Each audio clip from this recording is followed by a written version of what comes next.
Hello and welcome to Bob's Really Laid Back Kitchen.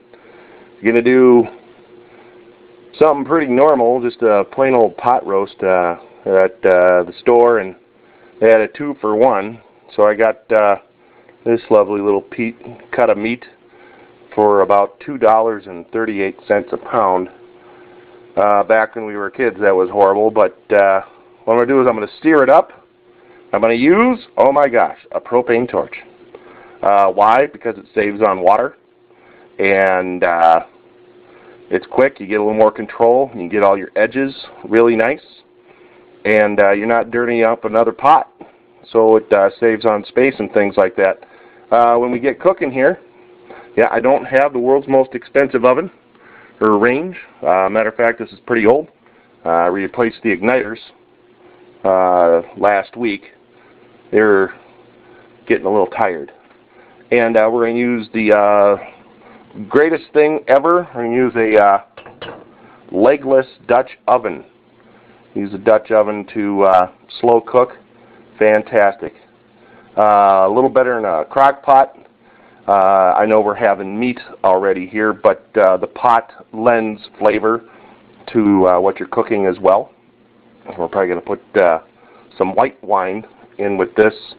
And after we get it all seared up, we're going to rub it down with garlic and marjoram and black pepper, and then just a couple bay leaves on top, you know, real traditional. And, you know, probably about half cup of wine in the Dutch oven. We're going to put it in about 300 degrees, and should be good to go around 5 o'clock. Alright, let me get this torch going. Alright, I got the torch going, and I'm going to use the lid of the Dutch oven instead of a frying pan. Also, we're saving on oil. You don't have to use as much oil. And real simple. Just get in there.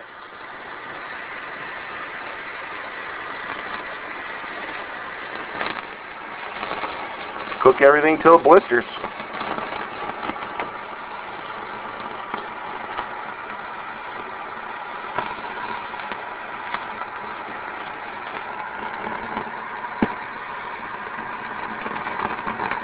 And that will seal all the pores of the meat. So your stuff will be nice and juicy. I know we're cooking with the lid on.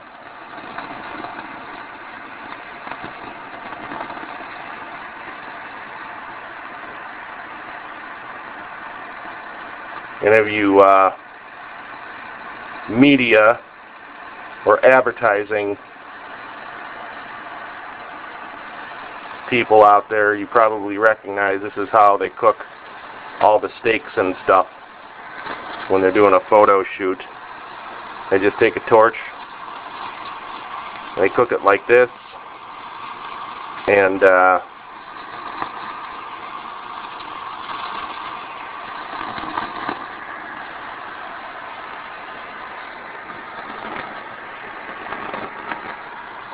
looks nice and juicy, and then they just do a little cook on the side. Like over here, see how that's pink? They just do a little thing like that. And I'm not going to pierce this. I'm going to flip this with tongs. Yeah, I know I'm treating it like a steak, and we're not cooking it like a steak. Anyway, I don't know. Put my torch down, try not to burn the cupboards down. I'm doing that. Give this a nice flip. See how nothing sticks? Give it a flip.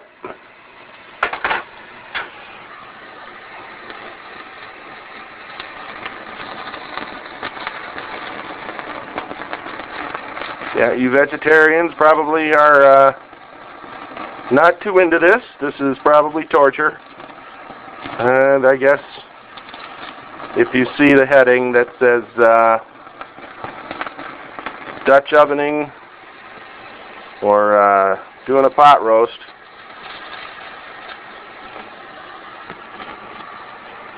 probably wasn't your title to click on, and I apologize. I respect your choices. But there's a bunch of us out here too.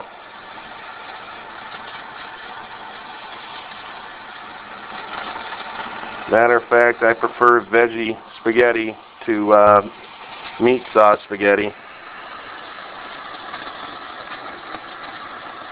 As long as you treat it nice. You know, you got to get all kinds of red and yellow and orange bell peppers.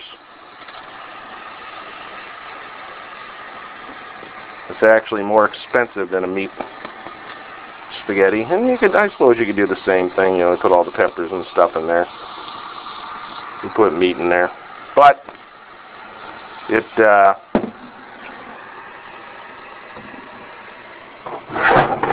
rotate.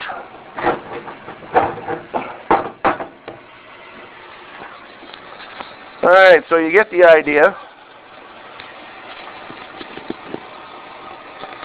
And you got nice access to all the edges, hardly making any smoke whatsoever. Your house isn't stinking up, you know, like burning oil.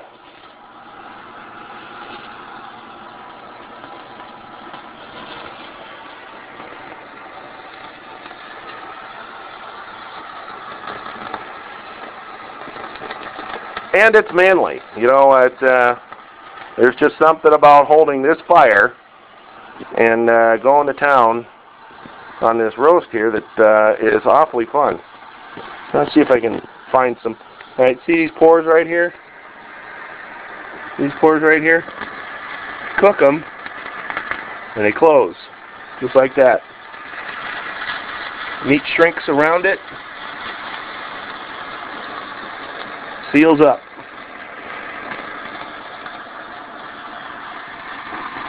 And because this is an intense heat,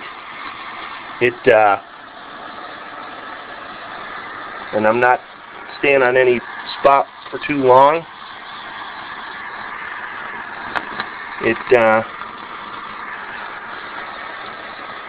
all that juice is locked in there.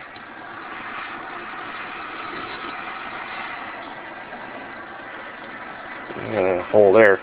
But I think we're just about browned. Shut this down and grab my other ingredients. You know, when you do these take a little bit to shut off. And you want to put that out of the way. Alright, so I'm going to grab my other ingredients. Okay, here's my, I don't know, about a half cup of Chardonnay. I'm going to put that in first. Then I'm just going to take the roast. I'm going to put that in right now. Right there. Just the way it is. Lots and lots of fresh ground white pepper.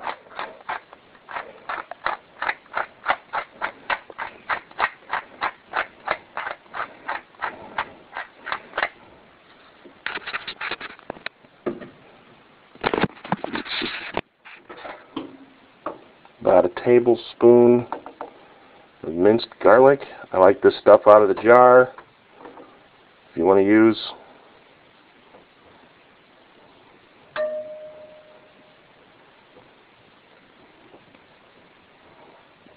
something else, you know, you want to use fresh and then crush it, go right ahead. Another deal, if you like, oh boy, hang on.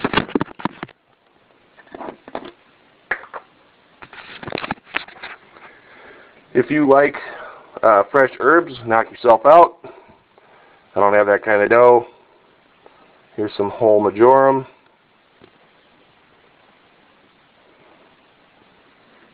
Dried and stuff, you know, that you buy in bulk, and then just save the jars.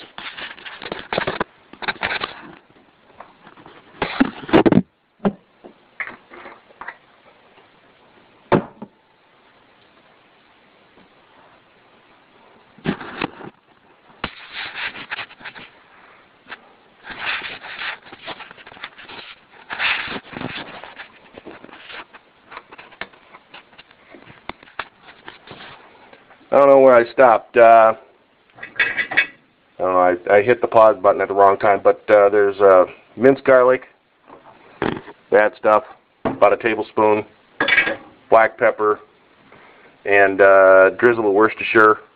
I don't put salt on there. I use Worcestershire. Gives a little more flavor. And it's wet, so we like that. I got the majoram on there, and I'm looking for my bay leaves. Okay, got my bay leaves on there. Beauty of using the Dutch oven, a nice heavy one like this, you don't really have to worry about, and I'm only cooking at 300 here. So I'm probably going to need a little more water than that.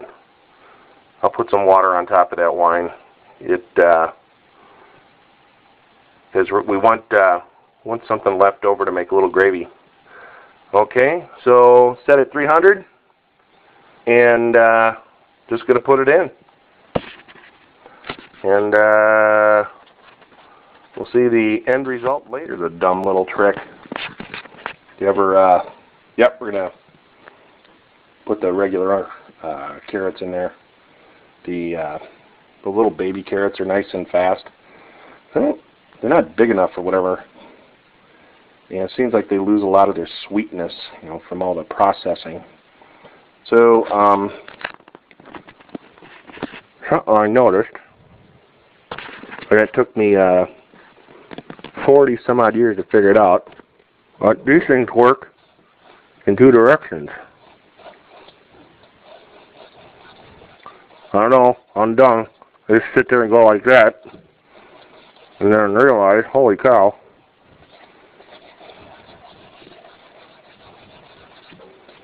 He's going two directions. A lot faster.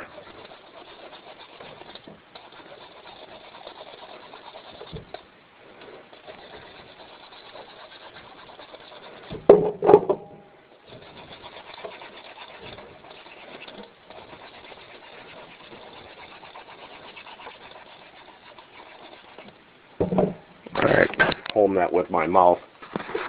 That was probably all wiggly.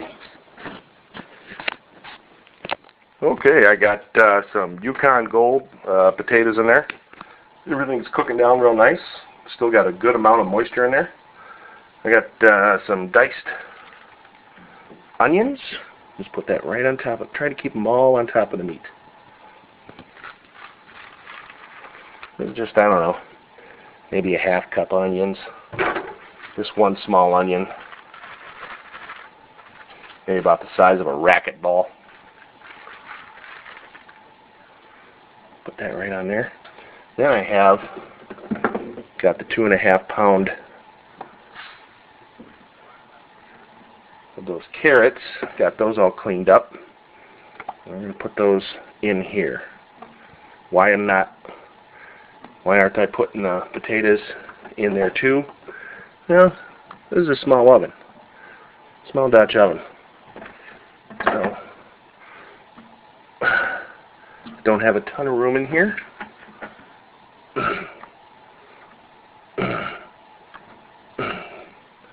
And that's it. And I like the way the Yukons just bake up like that. Just scrub them up, dry them off, and then put them in the oven. Well, I didn't finish before talking about spaghetti. Yeah, putting meat in a nice garden-y spaghetti sauce.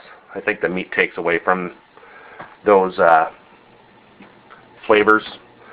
And I was trying to say, besides the flavor, what a Dutch oven can do for food is it can add iron. So if you're anemic, it will help. It will leach some of that into the. My gosh, that's heavy. That's one problem with these things. They're heavy. And I got about an hour left here. I put stuff in about 2:30, and I just put these potatoes in. I got about an hour left. You should be eating at around 6, something like that. Okie dokes. That's it. Get these away from the wall. We like a little convectioning. That's it. Later. Check them potatoes. Well, they've been in about an hour and a half at 300. About a half hour, I turned them up to 325. And now we'll give them a little stab. Yep, nice and done. Alright, let's get that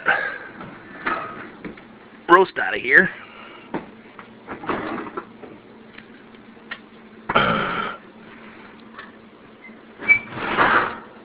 Take the lid off. Save a little weight that you don't have to lift. Grab the bale.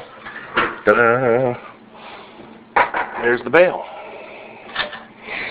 Leave the potatoes in there. I've got some work to do up here. I'm going to take the carrots out and the roast out. Then we're going to pour all that loveliness through a strainer. Okay, I pulled all the carrots out and I got them in a nice little serving bowl over here. And there's all my lovely flavors from the roast and the onions and the carrots. And we're going to proceed to start making a little gravy. I got me about two teaspoons of chicken. It's like bouillon, but I don't have any beef bouillon. That would have been nice to have. And I'm not going to use a packet of gravy mix. Not really a fan. Maybe about. Then this is the trick right here. Greatest stuff ever. Oh, maybe about a teaspoon of that. 2 teaspoons. We're going to get that going. A couple different implements of destruction here. Incorporation, whatever. I like the gravy spring, or the ball whisk.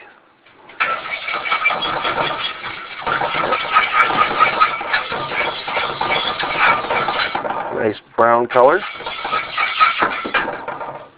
And we're going to make us up a little cornstarch thickener. If you're looking at cutting out gluten, I don't believe that cornstarch has any gluten in it.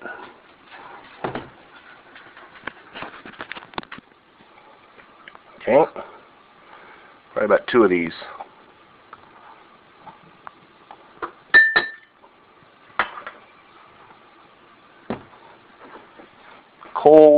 Cold water.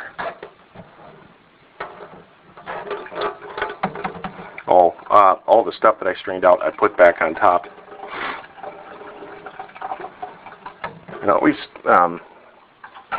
start with minimal water. Hard to do one-handed. All right, that's too thick. Need a little more water.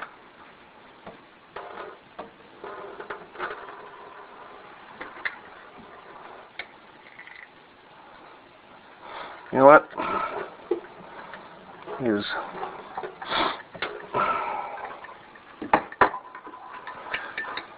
think I got a little extra room in there. I know, extremely close up.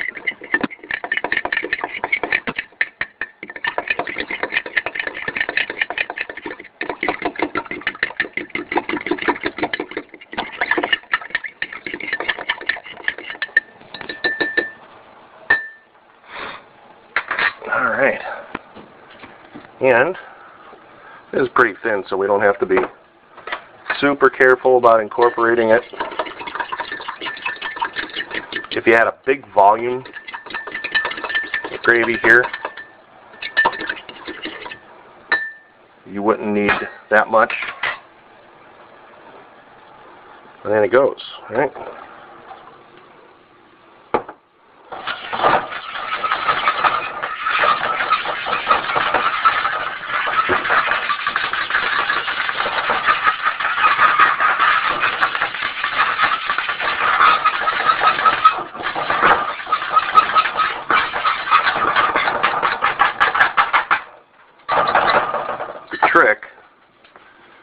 that strainer. Okay, you see how the stuff is starting to thicken. And you don't want this to scorch.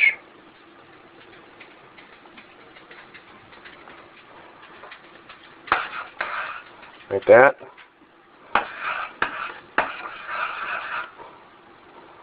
This has got to get pretty hot to activate all that cornstarch. So we're going to wait till we get a whole bunch of bubbles, where it starts lifting up.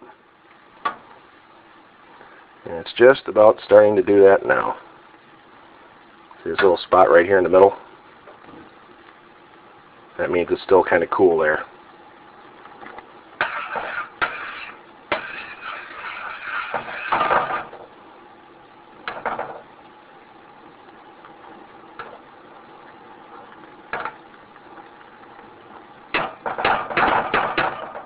That's a feel thing. See, I might have a little bit left in there.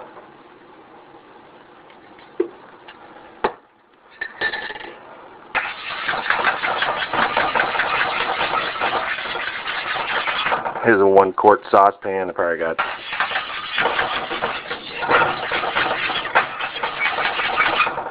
got it half full.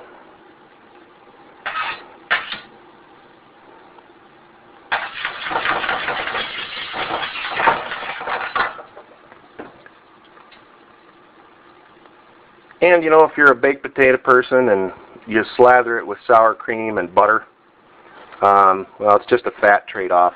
You know, the drippings from the roast and things of that nature.